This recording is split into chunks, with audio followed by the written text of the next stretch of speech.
Bienvenue sur ActuTech Podcast. Je m'appelle Antoine Aubin, je travaille au service marketing technologie au sein d'Oracle France. L'objectif de ce podcast, parler de l'actualité tech du moment. Aujourd'hui, j'ai le plaisir d'accueillir deux invités, Thomas Varlet, Cloud Platform spécialiste chez Oracle, et Saïf Abbassi, Cloud Specialist Engineer chez Oracle. La question pour vous aujourd'hui, c'est qu'est-ce que le High Performance Computing, autrement dit HPC ?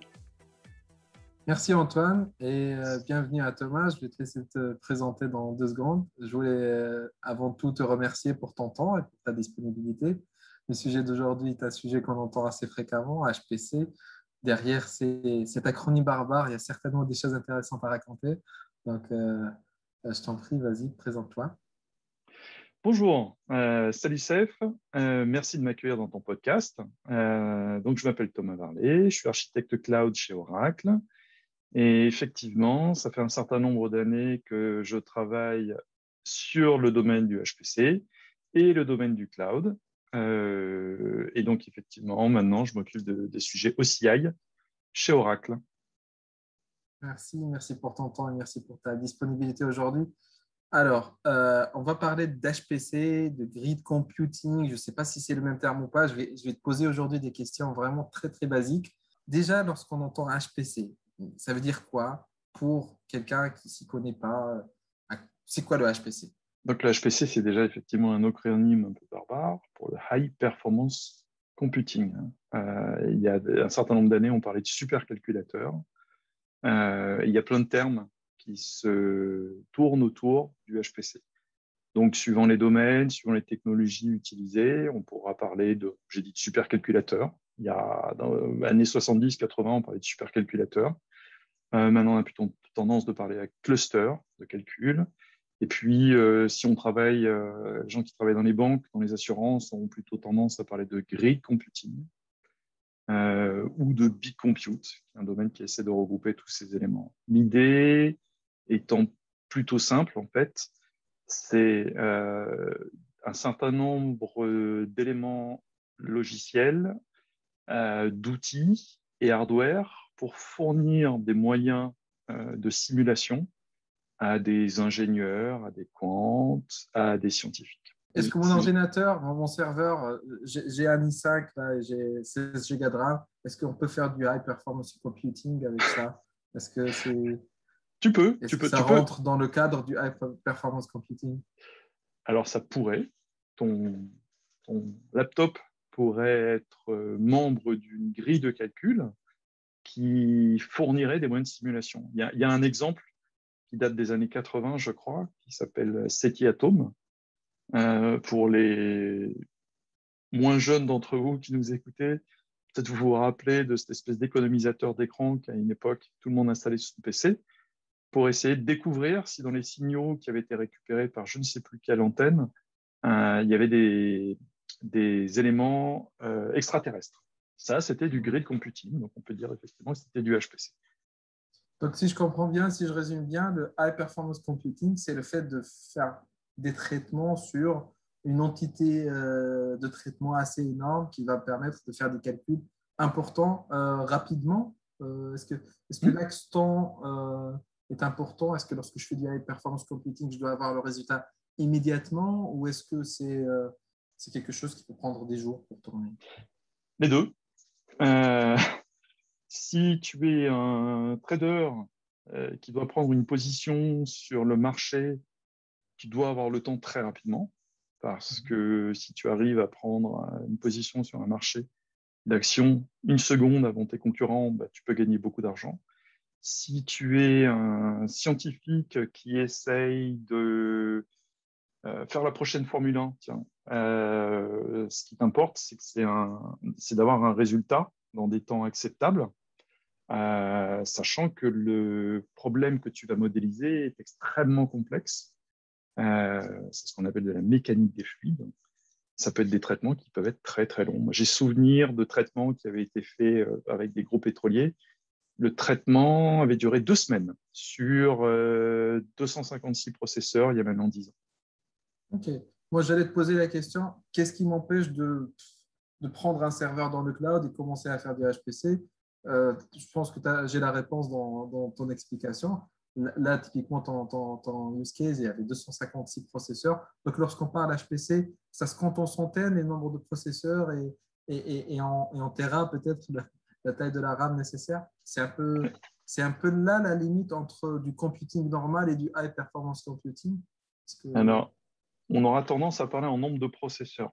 Effectivement, ça pourra se parler. Maintenant, on a plutôt tendance à parler en centaines, en milliers, voire en dizaines de milliers de processeurs.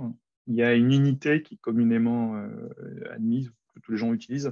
On parle en teraflop, en hexaflop, en gigaflop, qui est en puissance de calcul total de tous les processeurs. float operation per second. J'ai bien Exactement. révisé, j'ai bien révisé mon cours avant Il y a d'arriver. une Ok, liste très célèbre qui s'appelle le Top 500, qui répertorie les 500 machines les plus puissantes au monde. Je crois que la première française doit être 20e. Je crois que c'est Total qui est là. Après, il y a le CEA, si je me rappelle bien aussi, qui doit être pas très, très, très, très loin. Ok, très intéressant. Quand est-ce qu'on a commencé à faire du HPC? Est-ce que c'est il y a 10 ans, il y a 30 ans, depuis le début de l'informatique? C'est quelque chose de récent ou je sais pas ce qu'on a fait avec Enigma pour casser le code Enigma avec un Turing, ça s'appelle du HPC ou pas? Le petit monde du HPC est un vieux monde. Euh, pour un constructeur emblématique, j'aurais tendance à dire, c'est Cray, qui agissait dans les années, si je me rappelle bien, 70-80, qui faisait les ordinateurs qui devaient valoir plusieurs millions à l'époque, qui doivent être à peine plus puissants que notre PC actuel. Donc ça fait longtemps que l'industrie en général fait du HPC. L'idée étant que pour concevoir une pièce mécanique, un produit, Dieu seul sait quoi, la manière naturelle serait de construire un prototype. Disons que je suis un fabricant d'automobiles. Je vais construire ma nouvelle automobile. J'aimerais savoir en cas de crash, si les conducteurs sont blessés ou pas. Alors, je peux faire une superbe maquette qui va me coûter très, très, très cher et en 1 minute, l'envoyer contre un mur. Ça m'aura coûté très, très cher. Ce qui se développe, ce qui est le cas en fait actuellement, c'est que les industriels ont des chaînes numériques, complètement numériques, depuis la conception jusqu'à la fabrication. Et le HPC, c'est la partie qui permet de tester, de vérifier des éléments. C'est très clair. En fait, tu anticipes carrément ma prochaine question. À quoi sert le HPC? Déjà, pour résumer, la définition, c'est HPC, c'est le fait de pouvoir faire un traitement important nécessitant un nombre important d'unités de calcul facilement. J'espère que c'est un peu ça, ce qu'on va découvrir. Mais ça tourne autour de comment j'exécute une problématique complexe, comment utiliser l'informatique à grande échelle pour résoudre des problématiques complexes. Dans quoi on utilise le HPC? Dans quelle industrie? Est-ce qu'il y a une industrie plus spécifique? Là, tu parlais des voitures. Est-ce que c'est que dans les crash tests qu'on fait du HPC? Est-ce que ma banque fait du HPC? Est-ce que le secteur public fait du HPC? Qui fait du HPC? Toute personne qui a besoin de simuler un phénomène physique aura besoin d'avoir accès à des moyens de type HPC. Donc j'ai effectivement parlé tout à l'heure de la partie industrie, parce que c'est à peu près celle qu'on voit et qu'on connaît. Donc effectivement, les fabricants de pièces automobiles ou de pièces physiques y ont recours pour savoir si la prochaine voiture aura un CX efficace et ne résistera pas trop au vent et ne consommera donc pas trop. Pour savoir si la roue ou une pièce mécanique quelconque se cassera pas au premier choc. Ça, c'est la partie industrie, c'est presque la partie la plus simple. Après, la Météo France, Météo France, quand ils nous annoncent un temps magnifique pour demain, ils ont des moyens de calcul qui sont assez importants. On peut penser à la partie recherche. Pour les plus vieux d'entre vous, vous vous rappelez du grand programme de simulation numérique lancé par Chirac. L'idée était d'arrêter de faire des explosions nucléaires un mur au roi et de tout remplacer par du numérique. Ça, c'est un programme de HPC, avec une des machines les plus puissantes en France. Il y a dans la recherche sur la... Tiens, je pense à un sujet plutôt actuel, toute la partie Covid. J'ai vu des vidéos où les gens expliquaient comment ils avaient utilisé la partie HPC pour essayer d'identifier les endroits où les molécules étaient actives. Okay. Tu parlais de la finance. Oui. Beaucoup, gros utilisateurs pour des contraintes réglementaires ou de marché. La partie rendering, qui est la partie la plus sympa. Si vous avez vu Shrek, il y a une rendering ferme qui a tourné pour générer toutes ces images et nous faire profiter des bêtises de Shrek. Très intéressant. Donc, tous les films d'animation nécessitent quelque part l'utilisation du HPC. OK. Et ça s'appelle du rendering. Ça veut dire, voilà, la compilation de ces images pour en faire un film. Et ça nécessite... Les graphistes parlent en général de rendering farm. Dans la finance, on aura tendance à parler de grille de calcul. Dans la partie recherche ou dans la partie manufacturing, on aura tendance à parler de cluster de calcul. C'est le moment de la question piège. Alors, c'est quoi la différence? C'est quoi la différence entre HPC et Big Data finalement? Parce que pour moi, Big Data, ça fait un peu ça. Je prends 2 Tera de log de l'avion qui vient d'atterrir et je vais faire de la maintenance prédictive. Pourquoi je n'appelle pas HPC Big Data? Est-ce que ça se rejoint? Est-ce que c'est différent? Est-ce que c'est complémentaire? Est-ce que tu peux nous répondre là-dessus, s'il te plaît? C'est une excellente question. C'est vrai que les deux sont assez proches. Mais dans les deux, on va accumuler un certain nombre de capacités, CPU, disque, mémoire, pour traiter un problème. Mais j'aurais tendance à dire que la différence est dans le HPC, on aura tendance à demander un grand nombre de cœurs et à ramener les données au plus proche des process ou des cœurs. La partie Big Data, pour moi, c'est un peu l'inverse. On va répartir des données sur plein de serveurs, sur plein de disques, et on va faire travailler les CPU. Après, il y a aussi des outils qui sont un peu différents, des frameworks qui ne sont pas les mêmes, parce que les populations ne sont pas exactement les mêmes. Dans le monde du HPC, les gens qui font du HPC ont en général tendance à être des scientifiques ou des matheux, alors qu'effectivement, dans la partie Big Data, c'est plus des, comment on dit déjà, data scientists. Donc les outils, les moyens de faire sont un peu différents, les frameworks sont un peu différents. Au final, ce sont des gens qui cherchent à comprendre des phénomènes physiques. Ok, je comprends bien. Donc si je résume, j'utiliserai pas forcément un Hadoop ou un Spark pour faire du rendering. Donc non. Non, voilà, c'est d'autres outils, c'est d'autres frameworks. Dans le HPC, on va être plus... Justement, on va y venir parce que j'ai presque compris le concept. Merci d'avoir éclairci pas mal de zones d'ombre. Après mon côté informaticien, je veux comprendre comment j'implémente, comment je peux faire un Hello World HPC. Mais juste pour clôturer le sujet Big Data. Donc, le Big Data, on est plus sur du processing de la donnée pour faire des agrégations, pour faire des analyses. Alors que sur le HPC, on est plus sur du calcul qui va matriciel ou de calcul en fait un traitement qui va résoudre une problématique, alors que sur la partie Big Data, on est plus sur comment je mets en place une plateforme de données qui va répondre à plusieurs problématiques, on va dire, entre parenthèses, basiques de l'entreprise sur des fonctions simples comme le marketing, comme la comptabilité, finance, l'opération. Là, on est sur des agrégations, on est sur des use cases autour, par exemple, du data warehousing, de l'analyse de données, alors que sur du HPC, on va être sur des calculs matriciels, sur des simulations. C'est principalement ça la différence. Donc, finalement, on reste toujours sur une entité de calcul qui va résoudre une problématique. Ça se rejoint en termes d'infrastructure, quelque part, mais c'est différent en termes de framework et d'utilisation. Okay. L'idée dans le HPC, c'est de dire que le phénomène physique qu'on cherche à simuler est tellement complexe et difficile, enfin tellement complexe surtout, qu'il faut qu'on utilise beaucoup de puissance de calcul et qu'on répartisse en petits éléments le problème global pour réussir à le résoudre dans des temps intéressants. Typiquement, si le temps de simuler le crash de ma voiture mettait 3 ans, les programmes de développement seraient très très longs, alors qu'en utilisant des moyens importants, je pourrais le réduire dans 2 semaines, jours, peut-être moins. Donc, est-ce que c'est correct de dire que dans le HPC, je pars d'une problématique, je sais ce que je vais calculer. Je ne peux pas faire comme dans le big data où je vais mettre mes données dans un data lake et je vais voir après comment les agréger.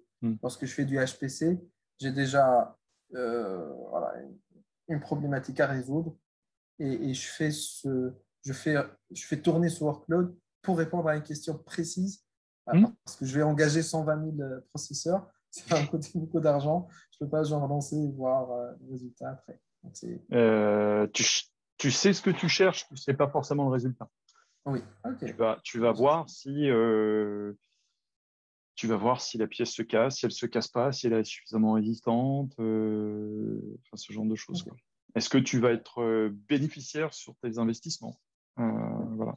Tu sais ce que tu vas simuler, mais tu ne sais pas forcément ce que tu vas trouver. C'est clair, c'est clair. Passons maintenant à la partie implémentation. J'ai compris le concept, merci. Comment commencer à faire du HPC? C'est quoi une architecture type si ça se dit dans le monde du HPC? Mais qu'est-ce qu'on va retrouver dans du HPC? Et on a besoin de qui? Est-ce que moi, demain, je peux faire du HPC ou est-ce que je dois revenir à l'école et apprendre des nouveaux éléments, des nouvelles compétences? Alors, je vais répondre dans un premier temps en restant en mode traditionnel, c'est-à-dire on-prem. Je pense qu'on abordera après le sujet du cloud. Je pense qu'il y a un vrai sujet par rapport au cloud et le HPC.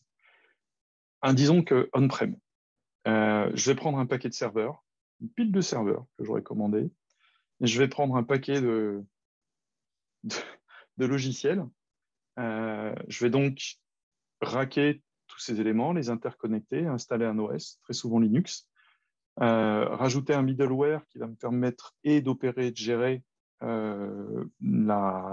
ce paquet plutôt assez impressionnant en général, pas parfois, de serveurs. Et après, on va aussi utiliser ce qu'on appelle des job schedulers, un orchestrateur qui va permettre aux scientifiques de soumettre des requêtes de travail. Donc, on va prendre un certain nombre de serveurs, plutôt performants en général, pas mal gonflés en termes de mémoire, de disque rapide, de proc assez récent. Je vais interconnecter tout ce petit monde via différentes technologies suivant le profil de mon application. Du gigabit pourra faire l'affaire des fois, et puis des fois j'ai besoin de technologies du type InfiniBand qui vont me permettre d'avoir des latences très très basses et des bandes passantes importantes. Je vais donc effectivement déployer, gérer tout ça. Ça, c'est le travail des administrateurs. Et donc, le job scheduler. Après aussi, on retrouve un certain nombre d'us et coutumes, on va dire, de frameworks qui vont me permettre d'échanger des informations, des langages un peu spécifiques. Le HPC est resté plutôt traditionnel en termes de développement d'applications. On va continuer d'utiliser du Fortran, du C, du C++, des choses comme ça. Un peu de langage objet, pour autant que je sache aussi. Voilà, et donc je vais prendre tout ça et l'utiliser. L'idée étant de dire que je vais essayer de simplifier le travail de mon utilisateur qui, lui, va se contenter de lancer une requête. J'ai besoin de X cœurs pour Y temps pour exécuter cette commande. Et le boulot du job scheduler va être de trouver les slots disponibles et d'exécuter et de rapatrier un certain nombre de choses. Okay. Donc, quelque part, on fait la queue devant le HPC, on vient avec notre workload et on attend une fenêtre de tir pour pouvoir lancer notre flux. Est-ce qu'il y a des garde-fous dans un monde traditionnel, attention. Ok, j'insiste là-dessus, on va y revenir.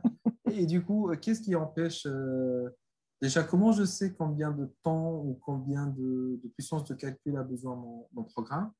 Et est-ce que je ne peux pas casser le HPC lorsque je lance un programme qui est mal écrit ou qui conçoit plus que ce qu'il en faut? C'est quoi comment protéger comment ça déstructuralise cet écosystème? Il y a plein d'acteurs qui vont t'aider à faire ça, que ce soit des intégrateurs, des utilisateurs logiciels, des fabricants de hardware aussi, qui sont en général plutôt bien connus, qui vont te permettre de créer la glue autour de ça. Le HPC, c'est jamais qu'un moyen de fournir de la puissance de calcul. Ce qui est important, c'est le résultat. Donc, en fait, à la limite, je peux perdre des nœuds, potentiellement perdre aussi des nœuds pendant le calcul, En général, les applications, alors c'est vrai que j'ai oublié tout à l'heure de parler des applications de simulation. Il y en a un certain nombre, ou open source, ou propriétaires, ou fait maison. Les applications en général sont plutôt résilientes là-dessus et savent repartir si tu lances un calcul, que le calcul se plante pour X ou Y raison, parce qu'un nœud tombe par exemple, normalement tu peux ne pas perdre toute la durée du calcul. Tu es capable de revenir sur le dernier backup applicatif que tu as fait. Et l'idée, effectivement, c'est d'avancer sur tous ces éléments. L'état du cluster de calcul, un nœud n'est pas important, c'est la somme de puissance de calcul qui est importante. Ok, c'est clair. Une question qui me traverse l'esprit, comme par hasard, le cloud dans tout ça.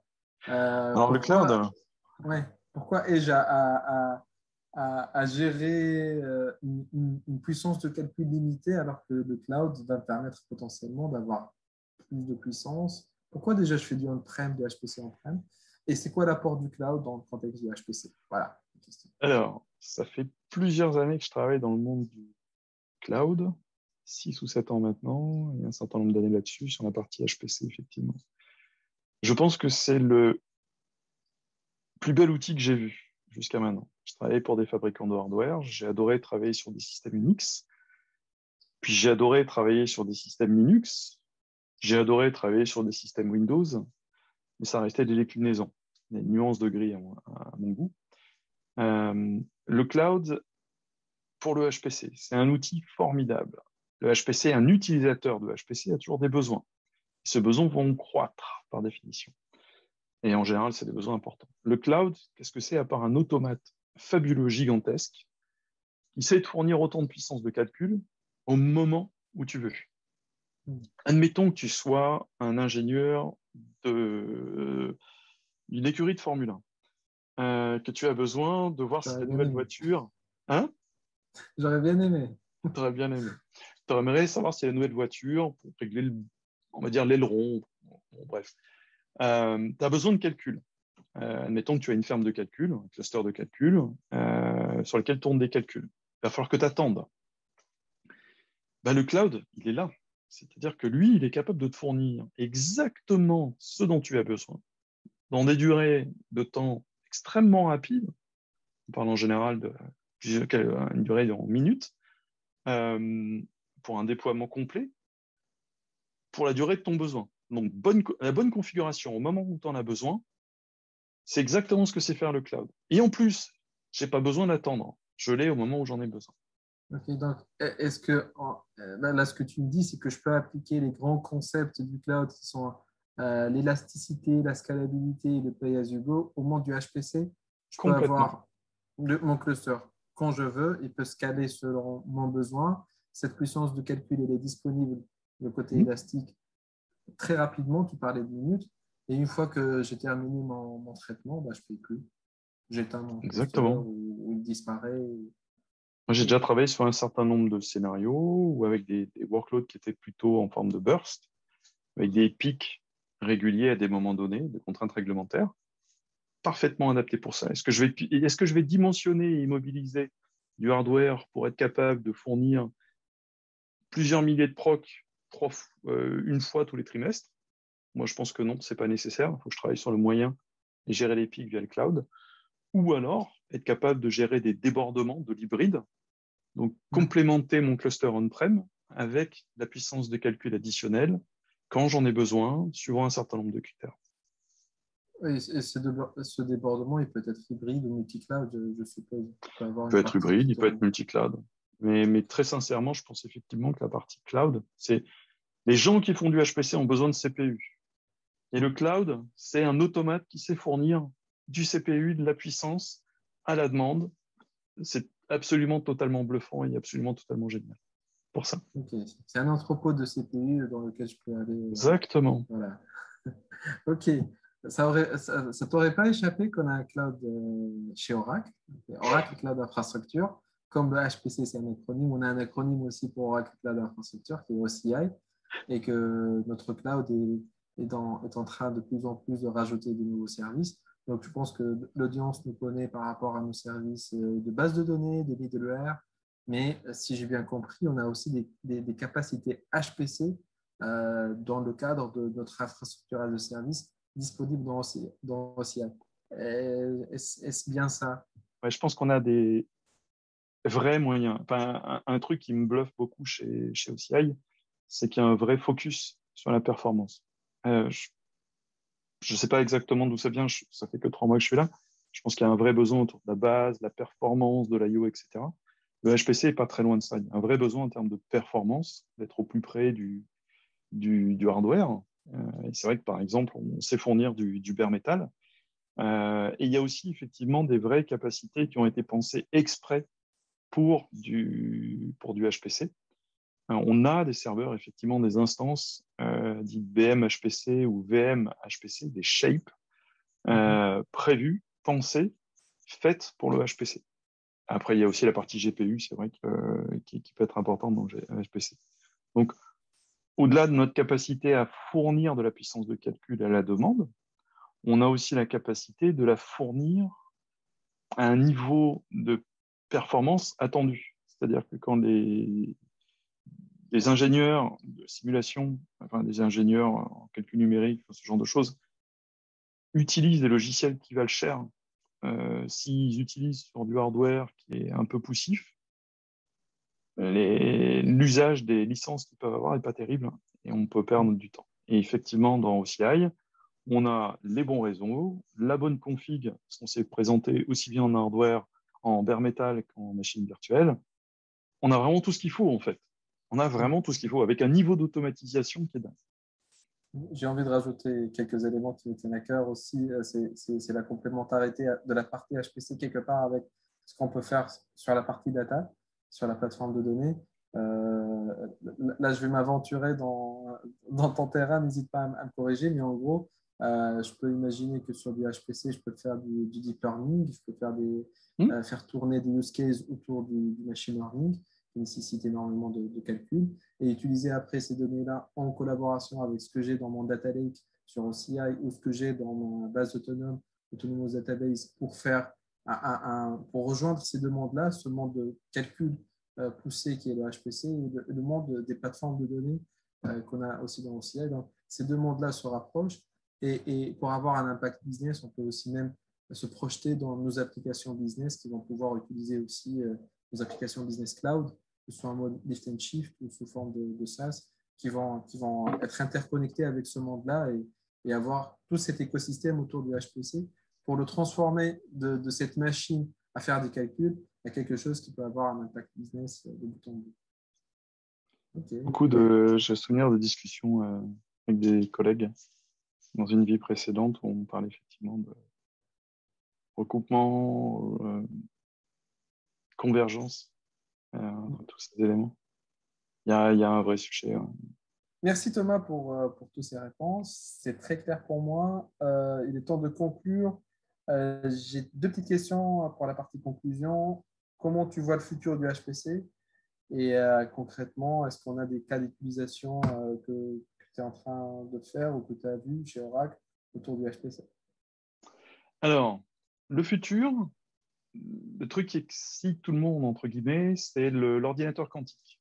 Le jour où cette technologie arrivera, il y aura un vrai gap en termes de performance. J'ai cru comprendre que ce n'était pas pour tout de suite. Je crois qu'on parle de 5-10 ans, où il y a des vraies choses qui sont commercialisées. Toutefois, de ce que j'en comprends, le gap en termes de...